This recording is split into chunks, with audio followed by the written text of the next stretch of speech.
Welcome to On the Verge. This is Zach Spedden, joined as always by Bob Fillon and Nick Stevens. And we're coming to you for the first time this season on a Monday. And our timing for having a Monday show was good as the Orioles announced several promotions throughout the farm system today, highlighted by the jump that Kevin Smith is making from AA Bowie to AAA Norfolk. We're going to run down those transactions for you, as well as the performance of Demi Jones since he returned from injury. And we're going to bring up the question that I think has been there for a while, which is when is he finally going to be starting at second base in the major leagues? We're also going to take some listener questions, discuss whether or not we see Tyler Wells moving from the bullpen and joining the rotation at the major league level, and wrapping the show up with our new segment highlighting players outside of our top 30 prospect list. That will be on tonight's episode, but first, On the Verge is brought to you courtesy of Mercer Floor and Home Carpet One. Mercer is a third-generation family business that was established in 1959 and is located on Main Street in beautiful historic downtown Westminster, Maryland. For all of your flooring needs, think Mercer. The Orioles announced several transactions on Monday that affect the minor league system. Kevin Smith is making the move from AA Bowie to AAA Norfolk. And if you've been listening to our show over the last few weeks, you know this does not come as a surprise to us, as the left-hander had gotten off to an excellent start at Bowie. Through 6 games in AA, Smith had a 1.04 ERA with 37 strikeouts across 26 innings while walking 10 batters. We've seen several players make the move recently to Bowie, so it seemed like a matter of time before we saw someone, particularly in that pitching staff, make the jump from Bowie to Norfolk after Kyle Braddis did a few weeks ago. Smith looked like the most logical guy, and he's now making that move. And this comes, I think, as a pleasant outcome for the Orioles in Smith's development as they brought him over in the trade last year as the Mets in exchange for Miguel Castro. So Smith, not a big surprise that he gets promoted to AAA, but I'll start with you, Nick. What did you think of how he pitched at AA, and what are you looking forward to seeing out of him at AAA? I thought this was, we called it pretty much our last show that I think he had thrown a couple more scoreless innings before we finished that episode, and we assumed that was probably going to be his last start in Norfolk. I mean, it's a well-deserved promotion. We all thought, I think, that he was probably going to begin the season at AAA, but if you really look at his numbers, like he really didn't have that many innings when he was with the Mets. They moved him pretty quickly. He's out of Georgia, so he's an SEC pitcher, so you understand why. I think he was like their 2019 minor league pitcher of the year as well. So you see why they moved him so quickly, but joining a new organization, we know the Orioles are the hot place to raise pitching prospects now. So starting him in Bowie, it's a good idea, I think, and it's paid off. You mentioned his numbers there. The 1.04 ERA, 1.08 WHIP are fantastic. I love the slider. I love the changeup. His stuff just looks impossible to barrel up. Huge ground ball numbers as well. I'm excited to see him. I know that now that we've seen him live a couple times or on MILB TV a couple times, I think he's going to move up our rankings when we do our re-rank in the top 30. I know he's definitely moved a lot up my personal list, but I know a lot of people like to bag on the Norfolk Tides and the way they're playing, but they've been playing well recently, the month of June, and now they have Kyle Bradish and they have Kevin Smith in that rotation. Maybe they have a catcher behind the plate by the name of Valley Rutschman in a few weeks. We'll see. But I think things are looking up at Harbor Park, and I'm super happy for Kevin Smith because this is a guy that I'm putting ahead of Zach Lothar, honestly. I'm probably putting ahead of Alex Wells. He's that kind of prospect, I think, in the system now. Yeah, I completely agree. And before I go into Kevin Smith, I would like to say I've noticed we have the most live listeners we've had by far. So moving to Mondays must have been a good choice. And if you have any questions for us to answer, go ahead and ask them, and we'll read them and we'll answer them. But yeah, Kevin Smith, completely agree with everything that Nick said. We heard when we had Eric Longin hanging on that he was having trouble with his slider. I think placing it in the front foot of righties and away from lefties, if I recall correctly. And maybe that's why they started him at AA to just try to hone that out. And clearly he has, or it just doesn't matter for AA hitters because he was just absolutely dominant. So I predicted he would be a AAA Norfolk to start. So I'm glad to see him get there only like 6 weeks into the season. And now that AAA rotation that was kind of just piecemeal together with a bunch of minor league signings and guys who were getting inconsistent work and off to slow starts, it's really starting to come together. It's going to be exciting every night out for the most part. So I'm excited to see what he can do. And I agree. For me, he's above Lothar. And Zimmerman and, well, maybe not Zimmerman. Zimmerman's been doing pretty good at the major league level right now, but the Wells, those lefties, he's got to be at the top of that list for me right now as well. If you had to nitpick something about the way Smith pitched at Bowie, it would be the walk rate. 3.5 per 9 walks in his time there, which is okay but not great. But when you look at his individual outings, that's really driven up by his second start against Reading. He walked 4 batters in 3 2/3 innings. In his 3 most recent starts, 2 batters in 4 innings against Harrisburg, 1 against Hartford in 4 innings of relief work, 0 last week against Binghamton over 5 innings of work. So really, if you take that one outing out of the equation, Smith's walk numbers look pretty good, as Nick mentioned, generating a lot of ground balls. Strikeouts were there. So to my way of thinking, he pitched brilliantly at Bowie, and this promotion is well earned. Oh, 100% earned, yeah. Definitely earned every minute of it. I don't know if that makes sense, but he earned it for sure. Yeah, that whole staff, I mean, really the whole entire Bowie roster is just phenomenal this season. The best team in minor league baseball. But the pitching staff in particular, I know Ofelke Peralta's last outing was a little disappointing, especially after it seemed like he was starting to get a little bit more hype. Steve Molesky writing about him. That was disappointing to see. But a guy like Kevin Smith just got better and better. These guys are progressing. And yeah, the walks are an issue. But I mean, we've seen DL Hall. He walked 4 guys his last outing. I didn't know that. That's not exactly proving my point there either. But on the season, DL Hall is walking batters at a lower clip. This pitching staff as a whole is doing a fantastic job. I feel like I mentioned his name on every podcast, but Justin Ramsey, that pitching coach at Bowie, is doing something extremely well. I don't know what exactly it is, but he needs to keep doing it. Maybe they need to move him up as well. He's earning himself a promotion in the next few years as well. But this whole player development staff, I think this is just another testament to what they're doing down there. So several other transactions took place today, as I mentioned at the top of the show. Greg Collin is going from Delmarva to Bowie after getting off the injured list and hitting really well at Delmarva. So he'll make the jump to Bowie. Gene Carmona, a name that you may remember from the Jonathan Scope trade back in 2018, will now be heading to Delmarva as he gets promoted to take Cullen's place. Rock Cabato also tweeted today that Yusniel Diaz will be rehabbing with Bowie this week, so a good sign as the outfielder makes his way back from the injured list.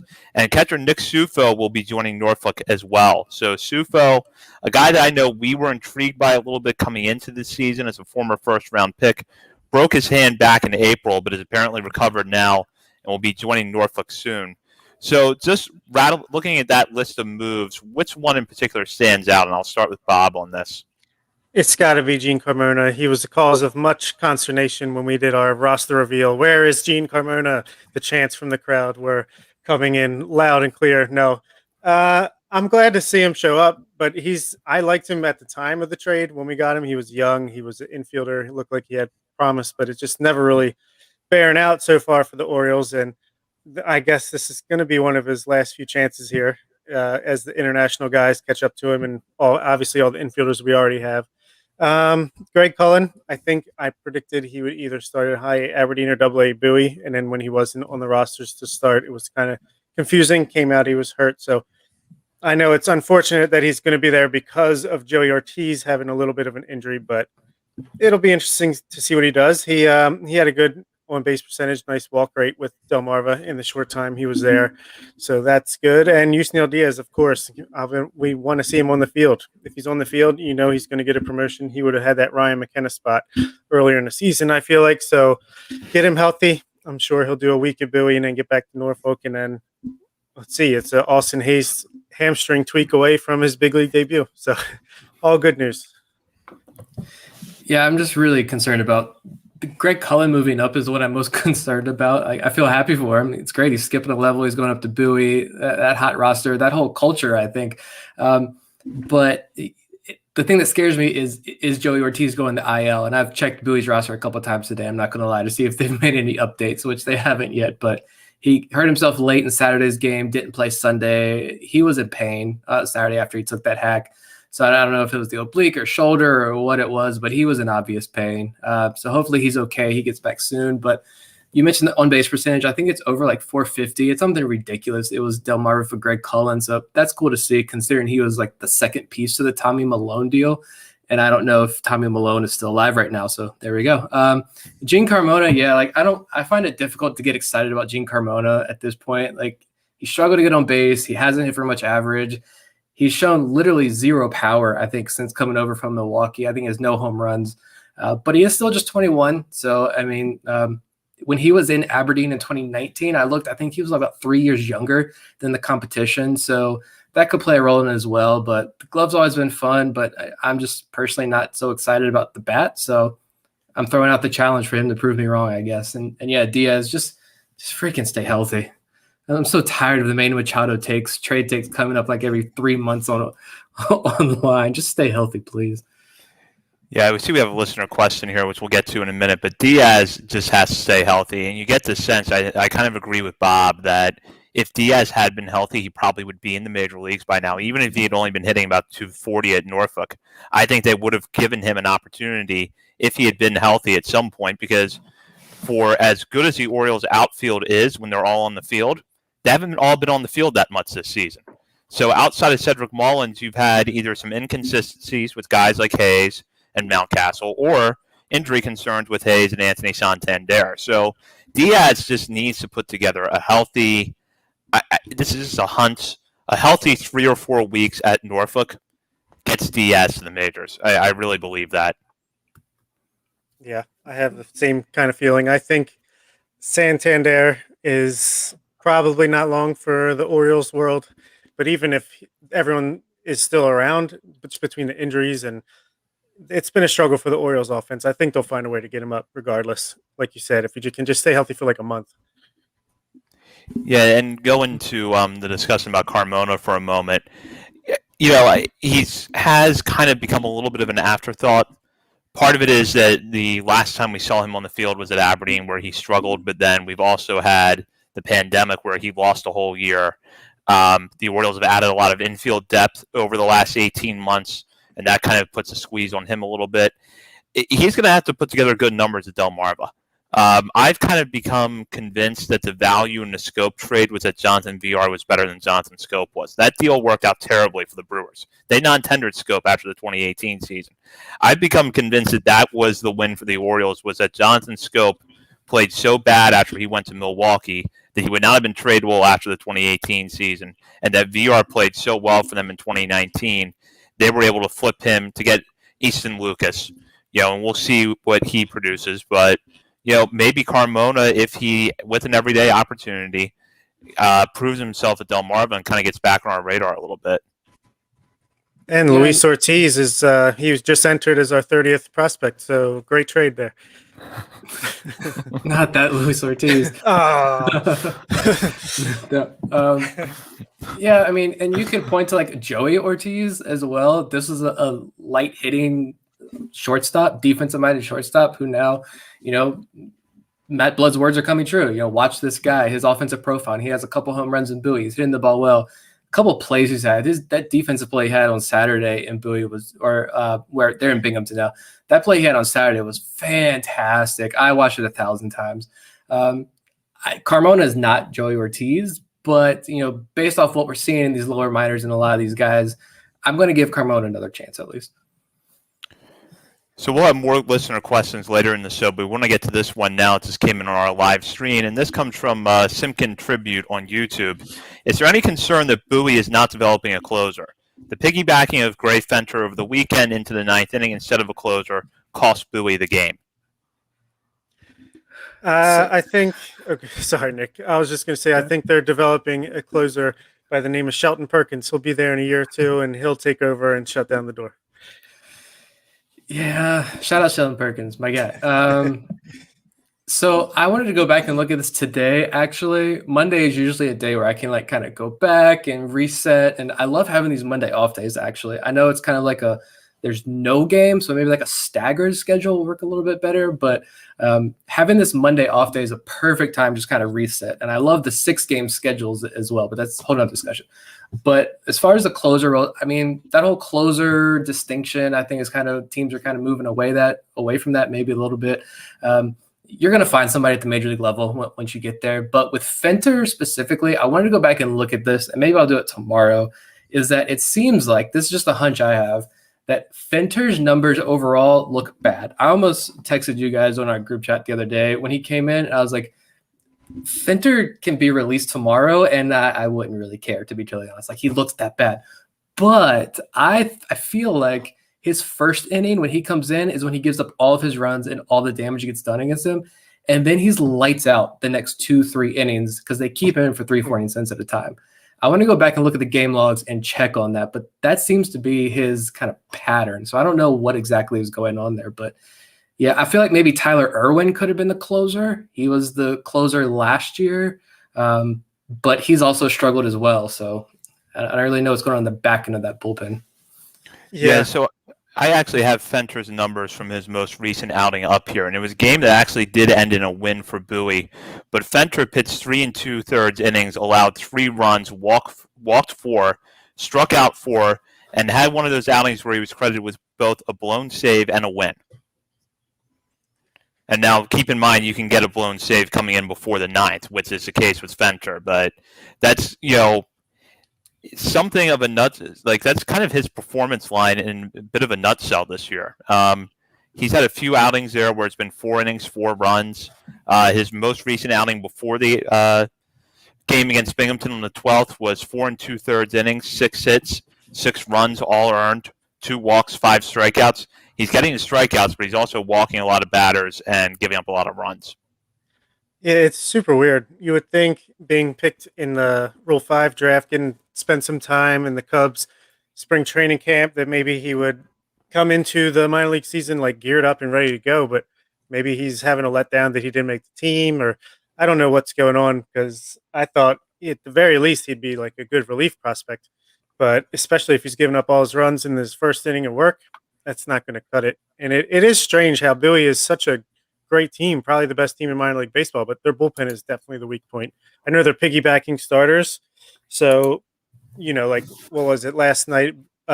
Yesterday Bauman started and then Bishop finished the last 5 innings, so they don't really need that shutdown reliever. But it is strange how there's really no relief prospects. I feel like Aberdeen and Delmarva are filled with the guys that could end up being decent relievers in the majors. So it's an interesting question, pointing out a particular nugget from the Bowie Bay Sox roster. Yeah. I will say, though, that I forgot. I just looked at that roster real quick to see if maybe there's someone else, and Irwin struggled, so I think he's out of the picture there. But it was going to be Nick Vespi. He was the late inning guy, the 9th inning guy, and he was performing really well. Huge strikeout numbers, huge swinging strike numbers as well. Some of the top numbers in the entire organization through that first 2 weeks or so of the season. But then he's been on the 7-day IL for a couple of weeks now, and I think I've said before, the 7-day IL in the minor leagues, that could be just a shoulder tweak, a hamstring grab, or it could be he had Tommy John surgery. We have no idea. There's just that 7-day IL is just really arbitrary in the minor leagues. So that's the guy they wanted. But I think since he's got hurt, there's a question. Yeah, he's hurt. We don't know exactly what, but yeah, hopefully he comes back soon, because he was dominating his first few outings. Yeah, and I think that question also does sort of speak, as we talked about a little bit ago, to kind of the development strategy that's going on, not just in the Orioles system, but in a lot of systems now, piggybacking pitchers, especially at the upper levels. So that would be one of the reasons I would say, too, why you're not going to always see a true closer at the upper levels. Yep. So the player that has been on our radar for a while now and is now firmly back on it because he's healthy and producing is Demi Jones. Jones came off the IL at Norfolk on June 8th, or returned to Norfolk on June 8th, after missing about a month of the strained left oblique. So far in AAA, he's hitting .263 with a .975 OPS, and he has walked nearly as many times as he's actually walked more than he has struck out. 7 walks compared to 6 strikeouts. Bob wrote about him in his latest Down on the Farm piece over at BaltimoreSportsAndLife.com, which he can discuss here in a moment in relation to Jones. But with the Orioles continuing to struggle at second base at the major league level, the guy that we have thought all along would be the first one out in the minors to get a shot is Jones. The injury obviously delayed that a little bit, but now he's back and healthy, and so far producing really well. So, Bob, Is it time to really seriously consider bringing him up? And in writing your piece, what have you kind of noticed from his numbers? He came off the injured list with Aberdeen and just killed the ball. Obviously, it's high A, so he should do that. But he came out on fire, just like he did in the regular minor league season. And then the last week, he just continued to hit the ball hard all over the field. I mean, he's walking. He's not striking out. I think he's got like an 11% strikeout rate. He's making diving catches at second base. Like, the time is now. I think stop messing around. Send Pat Valleca down. Bring up Demi Jones.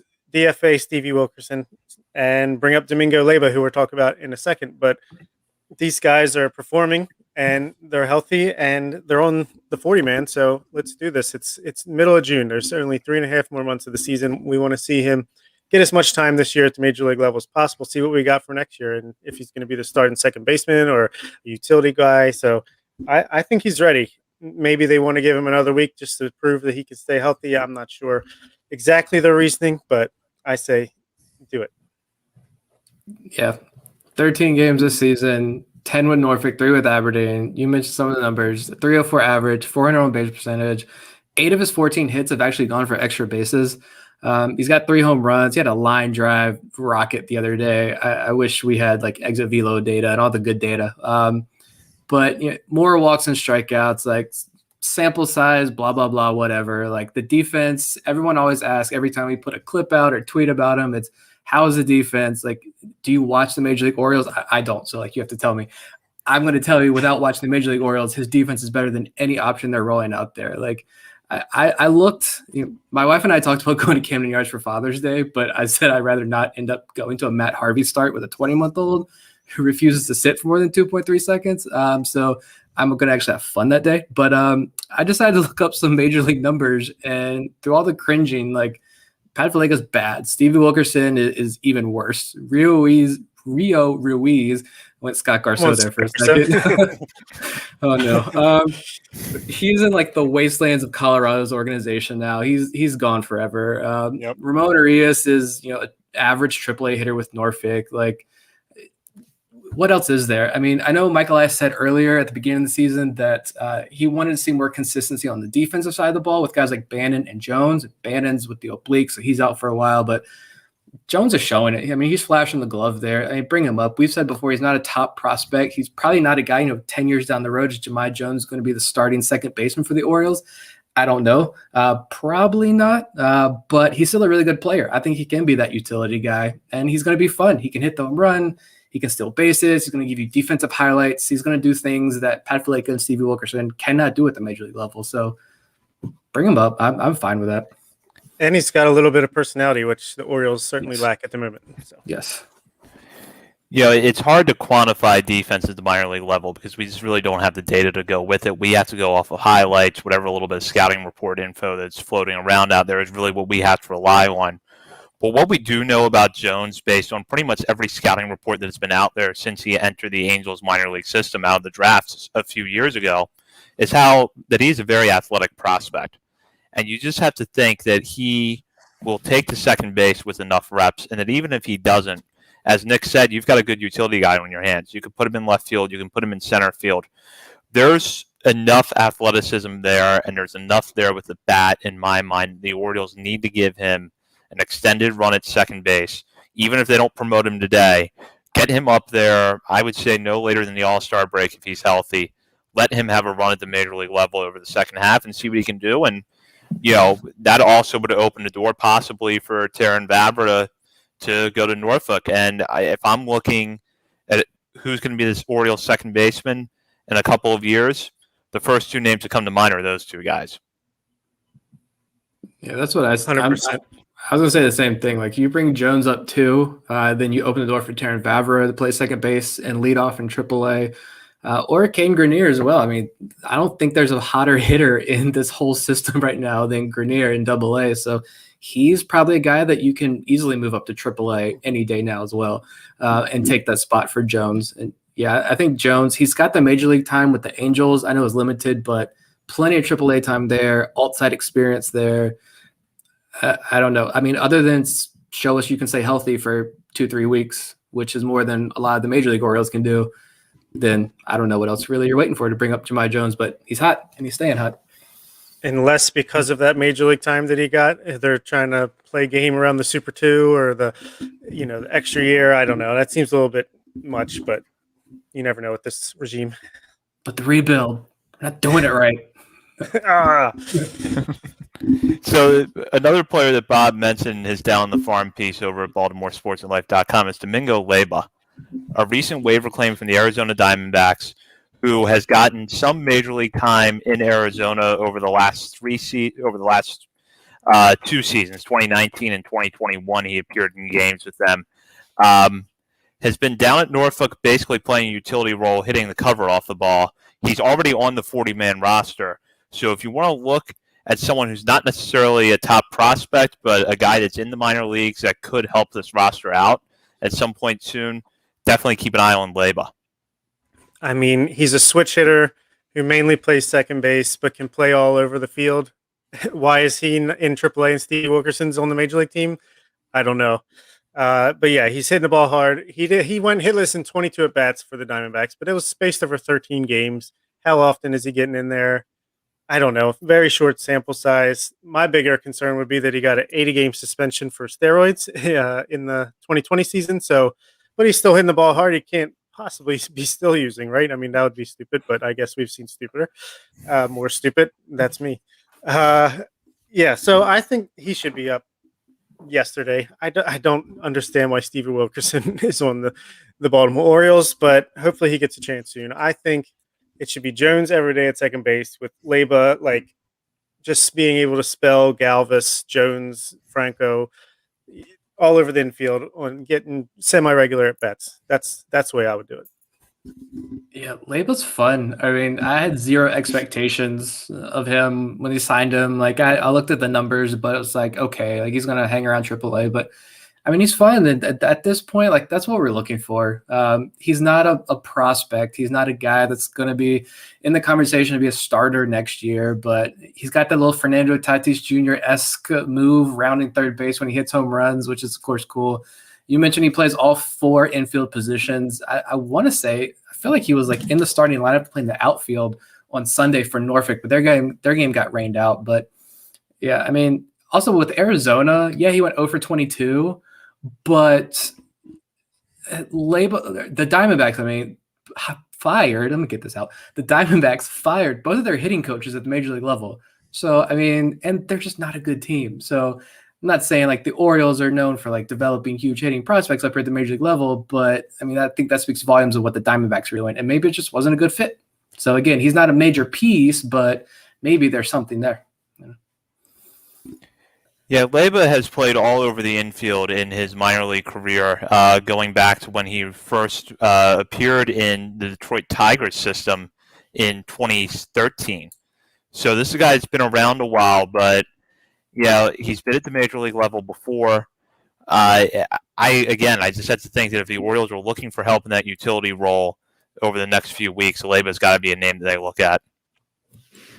Yeah, that was an interesting point there. I actually didn't even know that though from Vivek, that he was used to be the number 6 prospect in the Diamondback system in 2017. So that's kind of like the Nick Schufo deal. Former first round picks, former top prospects that, maybe their shine isn't as bright anymore, but to help get the Orioles through the 2021 season and maybe act as some reserve pieces in 2022, they're much more intriguing than bringing up some of the pieces we had. Like 2 years ago, we'd be talking about, are the Orioles going to bring up Zach Vinci? And I don't think we would have anywhere close to the podcast listeners and Twitter engagement that we do now. So it's something. Well, speaking of Twitter engagement, we did put out a call for listener questions before this show, and we got some very good ones back. So we're going to take a few minutes now to get to those, and Nick is going to read them off for us here. Wide range of questions for sure. Yes, some of these we can probably just do like quick hits on, but first one was actually yesterday, not in response to the tweet, but I thought it was a good question from Taylor Westlow. He asked, who is the next pitcher to get promoted to Norfolk? And I responded to his tweet and said Kevin Smith, of course, and that ended up happening. But who do we think is the next guy to get promoted to Norfolk then after Kevin Smith? if I had to go off of experience and performance right now, I'd take a close look at Cameron Bishop. He is pitching really well right now. He's gotten some time in the rotation and in the bullpen. I know that DL Hall is the name that everybody wants to see, and I do think you see him at AAA at some point, but I also don't think there's much of an incentive to rush him, whereas Bishop is a guy we talked about on the show a couple weeks ago. He's 25 or 26, a little bit more experience, had a very good year at Delmarva in 2018, then struggled at Frederick in 2019, but has been putting together good numbers at Bowie in 2021. So Bishop is probably a name that I'd give very close consideration to in that case. Yeah, that's certainly interesting. But I think just from him bouncing back from that rough, I mean, it wasn't as bad as I initially thought, season in 2019 at Frederick. I think they want to give him a little more time. At first, I was thinking DL Hall in tandem with Adley in about a month or so, but I'm starting to think maybe Cody Sedlock at his advanced age could find his way up to AAA Norfolk. Maybe not as a starter, maybe as like a long relief swingman type thing. Kind of like in the Dylan Tate mold a couple years ago. I think we've talked about that before. So my official pick would be Cody Sedlock in a couple weeks. Yeah, Sedlock was my pick too, just because you mentioned his age. He's about to turn 26, and I looked at some of his numbers. He only has a 20% strikeout rate, and he does have a 3.43 ERA, but it's a 5.06 FIP, and the walks are just a nightmare. He has 17 walks in 21 innings, so I know those aren't like numbers that we want to be screaming out and talking about. We're going to promote him to Norfolk soon. But, I mean, the age is kind of like that sink or swim age. He's a former first-round pick. I think all of us had probably completely written him off. I did. I written him off 2 years ago. I just didn't think that he could rebound from his injuries. But he has. He was healthy last year, or 2019, looked pretty good. And he's only allowed 2 runs over his last 16-plus innings across his last 4 outings. So I think he's at least entered himself back into the conversation, at least. So we'll see. But names, looking to 2023, a couple of questions all involved like 2023. So I'm guessing that we're setting 2023 as the gold standard here, the deadline. What is your dream 2023 rotation? I'll say Grayson Rodriguez will be the ace that we're looking for in this dream world. John Means freshly signed to an extension, settling in as that number 2 veteran presence. Then just to keep a right, left thing going, Kyle Bradish, he establishes himself as the next Zach Greinke, and DL Hall is your best 4th starter in baseball. And then since it's the perfect world, Michael Baumann will be the 5th starter, meaning he's throwing in the upper 90s and he's got his stuff together, and he's not the closer. He's a starting pitcher, and could it get any better than that?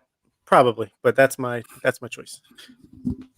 I actually had Dean Kramer in there, but Bob just made a really compelling argument for Michael Baumann, and so I think I am going to put Baumann in there now. So my rotation would be the same, except that I have Hall as my number 3, with Bradish 4th and Baumann 5th.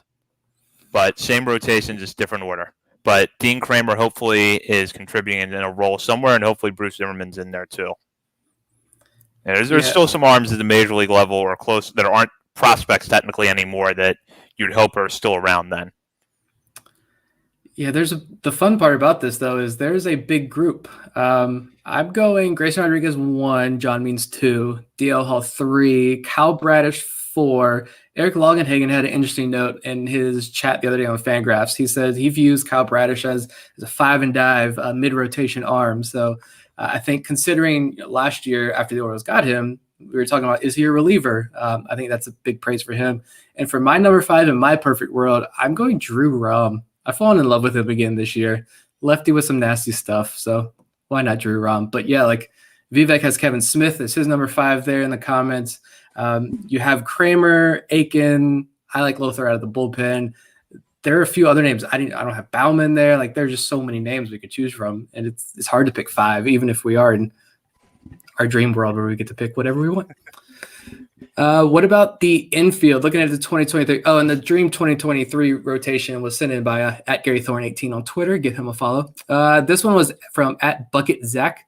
Assuming best case scenario for everyone, again, our dream world. What does your 2023 infield look like, including your utility player and backup catcher. I'm guessing that he assumes that Nick Schufo is going to be the starting catcher in 2023 for the Baltimore Orioles there. My dream infield would be Trey Mancini at first, Terran Vavra at second, a mid-season arrival perhaps in Jordan Westburg at third, and Gunnar Henderson at short. I know 2023 might be pushing it a little bit, but Gunnar Henderson's OPS at Delmarva I think is like 2,000 now, so maybe that's not out of the realm of possibility. And this is a dream. And then I'll take Demi Jones as my utility guy, and then my backup catcher is baseball's best bat-first backup catcher, Brett Cumberland. All right. I'll go with, obviously, Adley at catcher. Ryan Mountcastle settled in at first base. Terran Vavra, second base. Gunnar Henderson at shortstop. Jordan Westburg at third. Brett Cumberland will be the backup catcher. And Joey Ortiz will be the utility guy. So I couldn't pick. I picked Mountcastle and or Mancini at first base, the other at DH. Terran Vavra at second base. I have Joey Ortiz at shortstop. That's my prospect crush, so I'm going to stick him there. Jordan Westburg at third base for sure. Adley behind the plate. Gunner's a midseason call-up. You got to wait to get that extra year for him. And Kobe Mayo is mashing in Bowie. We're going to be talking about him when we're still recording episode like number 200 in 2023. The backup catcher is Maverick Hanley. That's going to be my answer until he proves otherwise. And yeah, utility option is also Demi Jones for sure there. Maybe Servideo. We'll see when Demi Jones gets flipped for a pitcher at the deadline when the Orioles are competing. Only if you're looking for 150 walks this season. That's true. What's another one here? We have one from at HemiBombs24 on Twitter. Are Robert Neustrom and Cody Sedlock getting lost in the pack? And we've kind of talked about Sedlock, so I guess maybe Robert Neustrom. What do we think about him and his play so far? I do think he's shown the potential that he can just hit 500-foot bombs and maybe he can hit 270-ish with huge power. He doesn't walk a ton, but he's just got to more consistently get to that power in games. But I don't think anyone's sleeping on him. I think he is, he's in the lineup at Bowie, the best team in baseball. He's everyday outfielder there, and he's not going to be a top 30 prospect right now. Maybe if he taps into the power more often, he could be like a Heston Kjerstad type. But I don't think anyone's sleeping on him, but I think there's still a chance that he could be something. Yeah, I agree with Bob. I don't know that anybody's necessarily sleeping on him at this point. And I think that there are reasons to be hopeful with some of his numbers at Bowie. I mean, if you saw the clip of that home run he hit at Hartford a couple weeks ago, that was impressive. And you know that he can tap into that from time to time. And that's always going to make him intriguing. I think he is lost in the shuffle a little bit with the outfield depth at the top of this organization. But like we talked about earlier with Yusniel Diaz, that's going to have a way of sorting itself out here over the next few months. And if Neustrom hits at Bowie, maybe he is kind of in that conversation. Yeah, he definitely came out of the gate slow, but he's hitting almost 300 with like a 360 on base percentage in June. So, and it all started with that 470-something foot blast he had in Hartford, which was the most impressive home run I watched this year until Jesus Sanchez, I think that's who it was, for Jacksonville, hit a 508-foot bomb off Kyle Bradish. Sorry, Bradish, we love you, but I loved that home run. He knew that curveball was coming, and he cranked it. Brings five and dive a whole new meaning. He was really diving. Yeah. Sorry, Kyle. We still love you. But yeah, with Neustrom, if you look at Norfolk's roster, even if it gets promoted later on, and let's say Diaz is still in AAA, you got Diaz and McKenna. They're so up and down. I think you've got Zach Jarrett is playing pretty well, but I think even if Neustrom gets promoted, he can split time with Zach Jarrett, maybe DH, because I prefer Neustrom over Ryan Ripken at DH or JC Encarnacion, who's still there. I prefer Neustrom over both of those guys. So I don't see him getting lost in the shuffle, and there's still plenty of time there. But I guess let's do this one real quick before we get to Vivek's question, because we also had someone else ask about Rule 5 guys. But do you see Mason McCoy in the majors this season at all? We've talked about him a lot, but now that we're a month or so into the season, has anything changed about Mason McCoy? Yeah, the offense is coming back down to earth a little bit, and I know Bob wrote about this, and he can get more into that in a minute. But his offensive numbers have fallen off here in the last couple of weeks. We mentioned Domingo Leiba. You have Demi Jones there now, so I don't think it's at all impossible that McCoy gets to the major leagues this year. When you look at the Orioles' depth at their major league at the major league level, and you still have to keep in mind the possibility of a Freddie Galvis trade at the deadline, which opens up one more spot. So I won't say it's impossible that McCoy gets there, but he's slipping from the pack a little bit here with his offensive drop-off in the last couple of weeks and Jones getting back on the field. Yeah, I unfortunately do not think he's going to hit the major leagues this year. I think he had his shot. Well, it wasn't like he did anything wrong, but I think there was a shot for him to make it to the majors like 3 or 4 weeks ago whenever Stevie Wilkerson got the call. They decided to add Stevie to the 40-man instead. I'm guessing just because it will be easier to take him off when the inevitable time came. But now that Jones is getting healthy, I'm sure Bannon will be back eventually. Leiba has been brought in. Kaden Grenier could fill the new Mason McCoy role pretty soon if he gets called up. So, no, unfortunately, I think we talked about it before the season started. He's kind of in no man's land, and he saw a little bit of daylight at one point, but then it kind of closed up on him. Yeah, I mean, I tend to develop like deep attachment to some players very quickly, and McCoy is one of those many years ago when they were first drafted him. But I just don't know. I don't see the path there anymore. Like you mentioned, Grenier, if he's coming up, he might surpass him. Terran Vavra coming up to Norfolk as well will kind of take over that spot. So I don't know. I think it'll take a lot. Galvis getting traded. Even if Galvis does get traded, Michael Elias is going to be active on the waiver wire, and he's going to probably bring somebody else in as well. So I hope he gets an option somewhere. If it's not with the Orioles, somewhere else. But at least he is, like I just kind of mentioned, he's a better depth piece to have in Norfolk as an emergency than we've had in the past, I think. But yeah, a lot of talk about the Rule 5. So it's early. This is from @BGreen484 on Twitter. It's early, but what prospects do you see getting added to the 40-man this season? And it is a very, very long list, but I was kind of read off some of the names. Rule 5 eligible this year in December are Brett Cumberland, again, so I threw his name on there. Kyle Bradish, I think for sure he gets added. Kevin Smith, I think it's safe to say he might get added. Greg Cullen, Patrick Dorian, Terran Vavra, Robert Neustrom, DL Hall, definitely. Blaine Knight, that's an interesting topic, I think, later on. David LeBron, Tim Naughton, Adam Hall is an intriguing one for sure. And then AJ Graffinino, Adam Stauffer. We'll talk about Stauffer in a minute, though. And then a few others, but that's a huge list. I think last year's list was big, but this year's list is going to be even bigger. Yeah, it's huge. There's going to be a lot of tough calls. And luckily, we have some people we could turn through on the 40-man right now, but there will definitely be some questionable people left off. Yeah, it's just like last year. You knew that no matter what the Orioles did, they were going to leave somebody questionable off. They left off Zach Pop, which I know we didn't necessarily see coming, but we knew that someone was going to get lost in that crunch.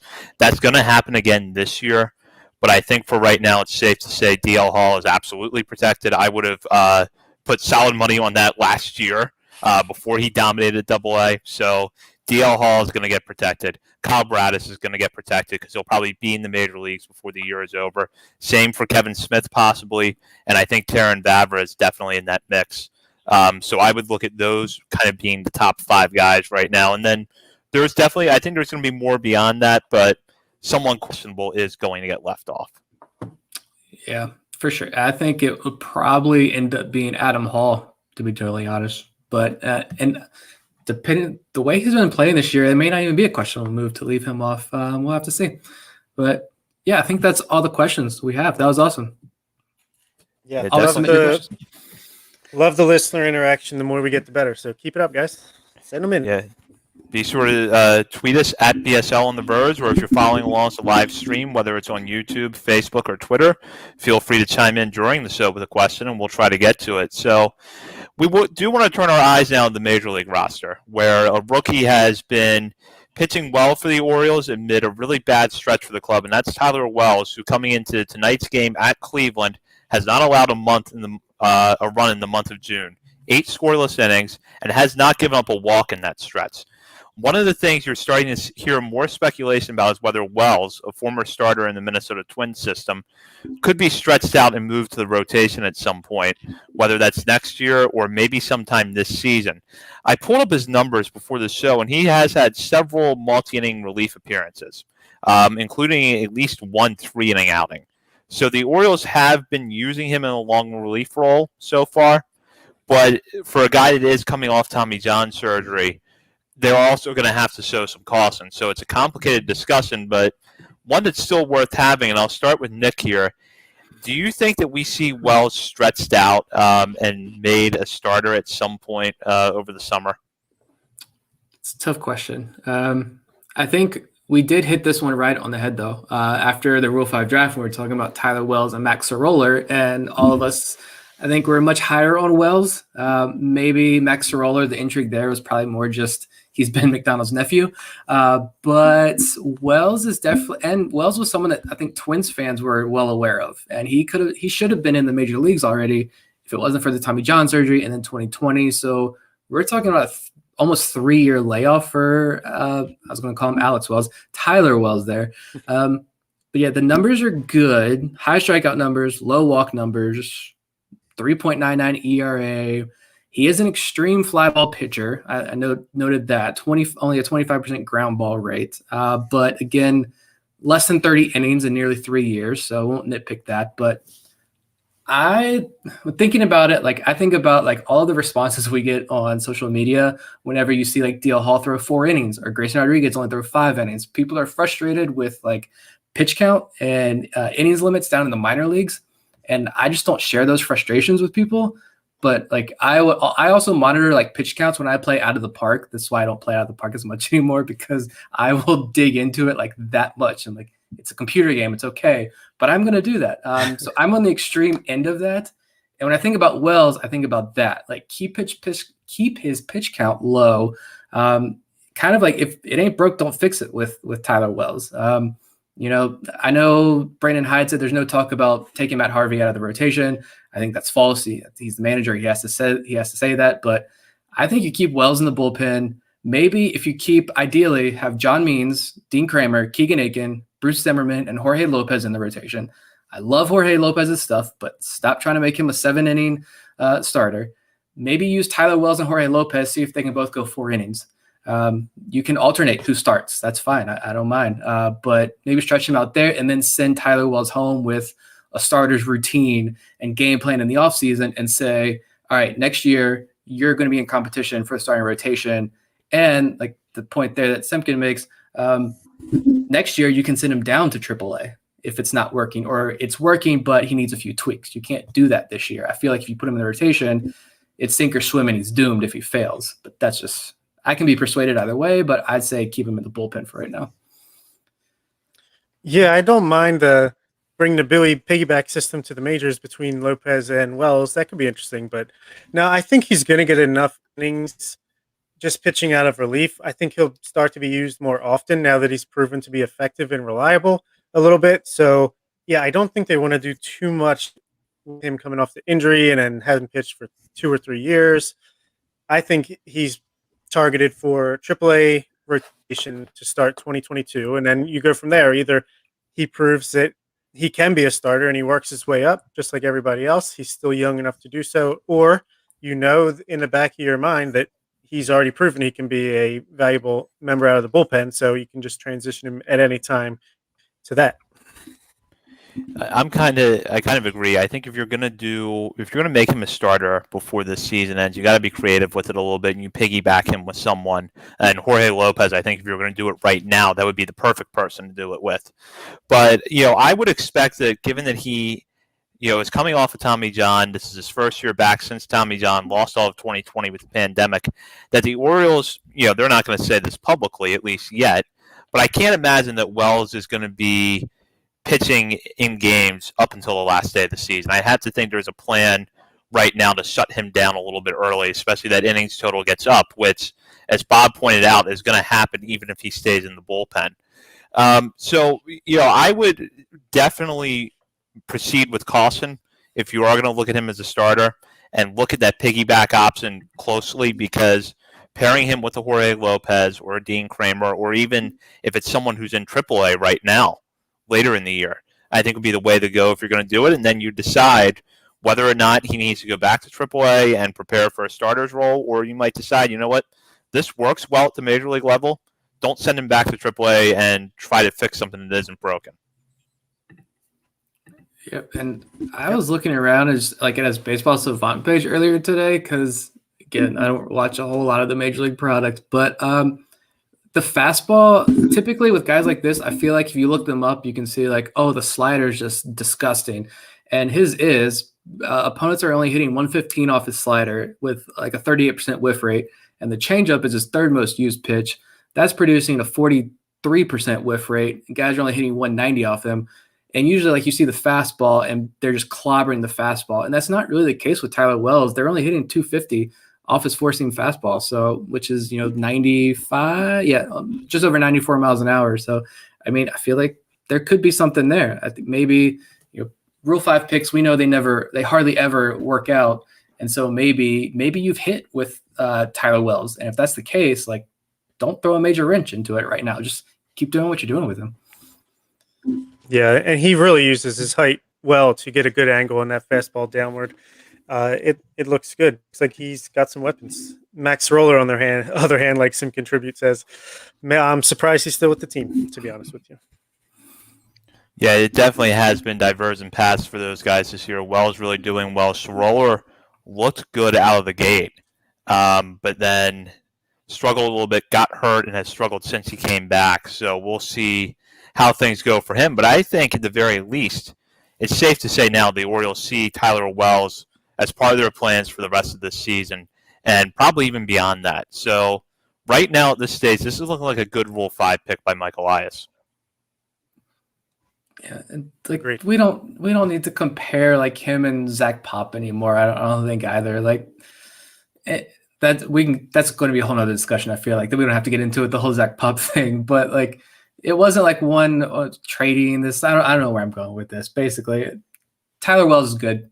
Orioles landed a good one here in the Rule 5 pick, and he was the second pick because Sorolla was the first pick, right? Correct. So that's fantastic Rule 5 pick up there.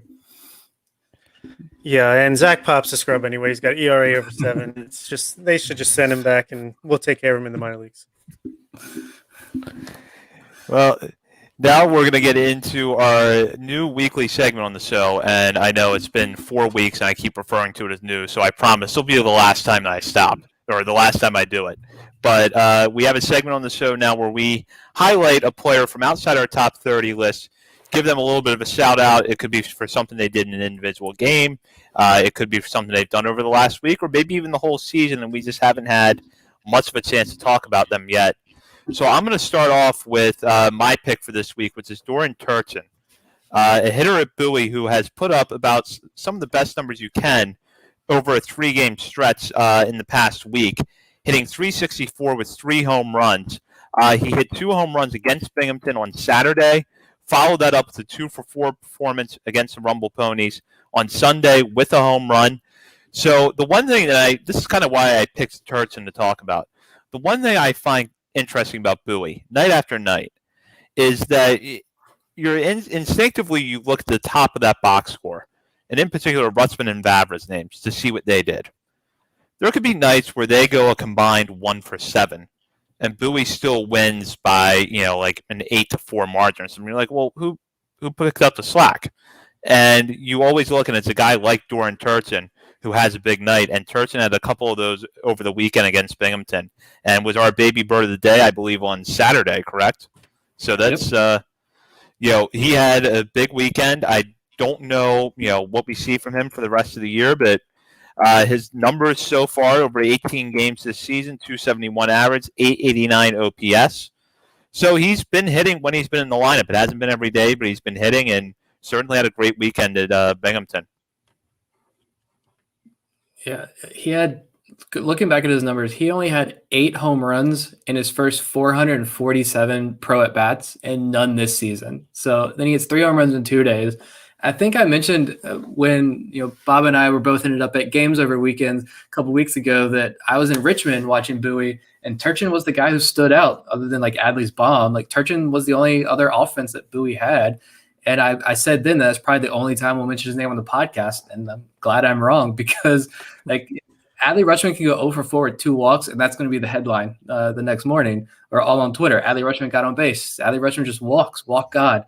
Turchin could go 3 for 3 with home runs, and like I can put up all 3 home runs on a tweet, and it'll get like 2 likes. But Adley Rutschman walked twice and gets like 5,000 retweets. Not that extreme, but getting there.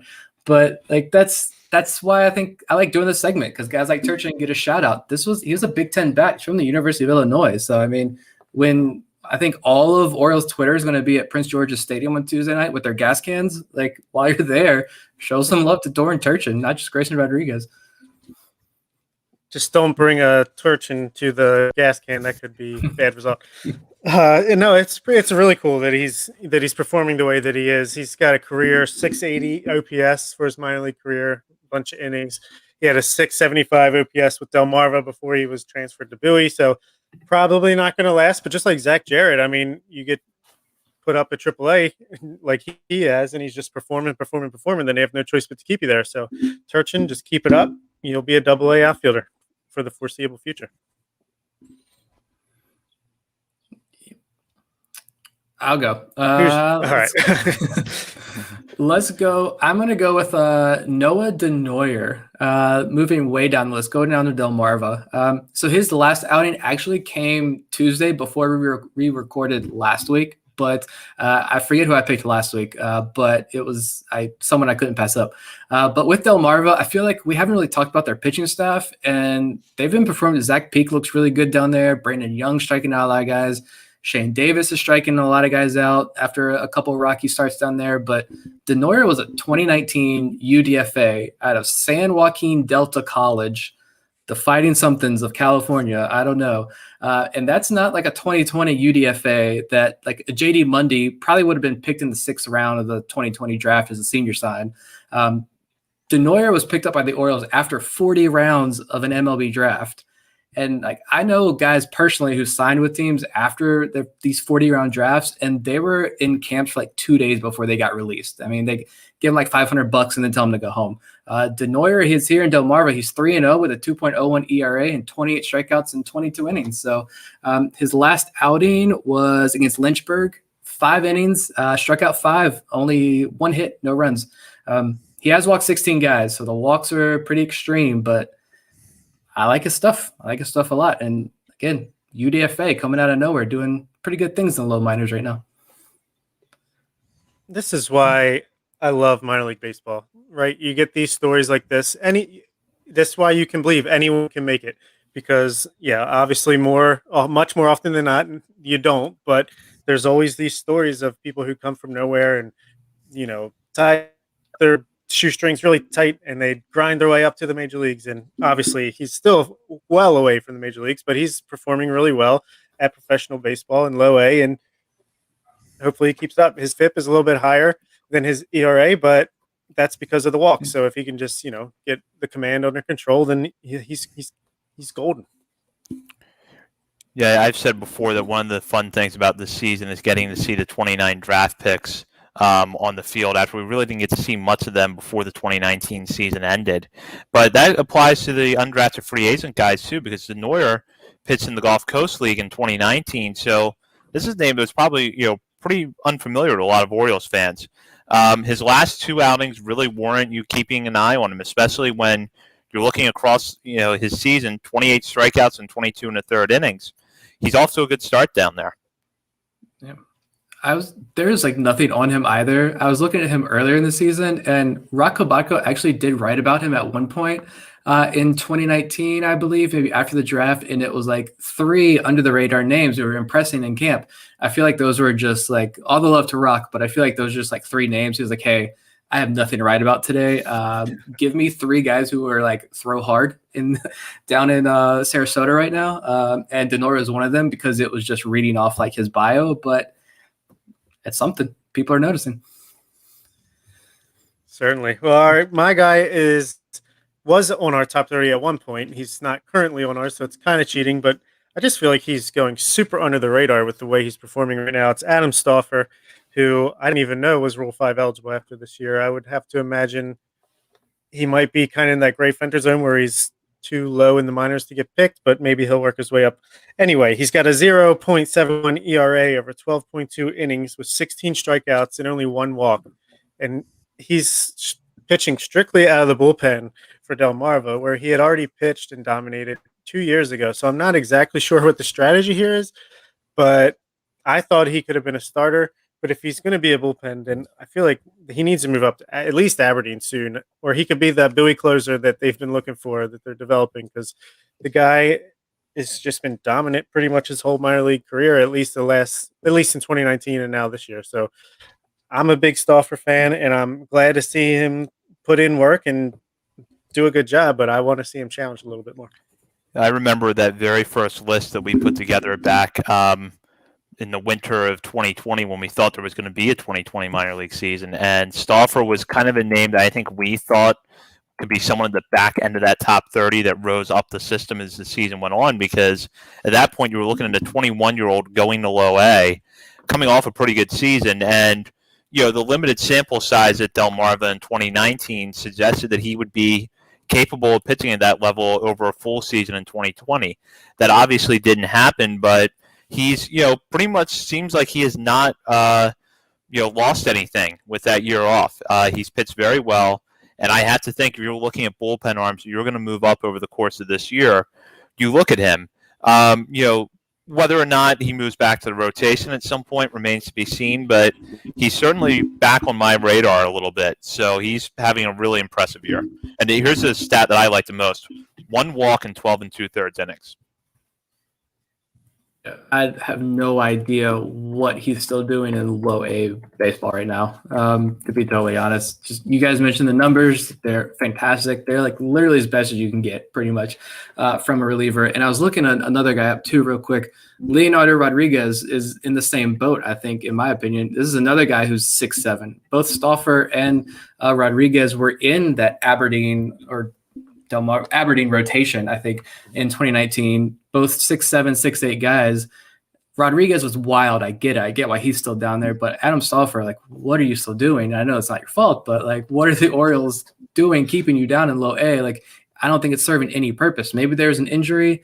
Maybe he didn't get the work in 2020 like a lot of other guys did. We don't know what happened there. But, like, this guy should be sniffing Bowie's bullpen right now, I think, to be totally honest. And like you mentioned, if you want to make him a starter, sure, put him back in the rotation. Let's see what he's got. There might be some spots opening up in Aberdeen.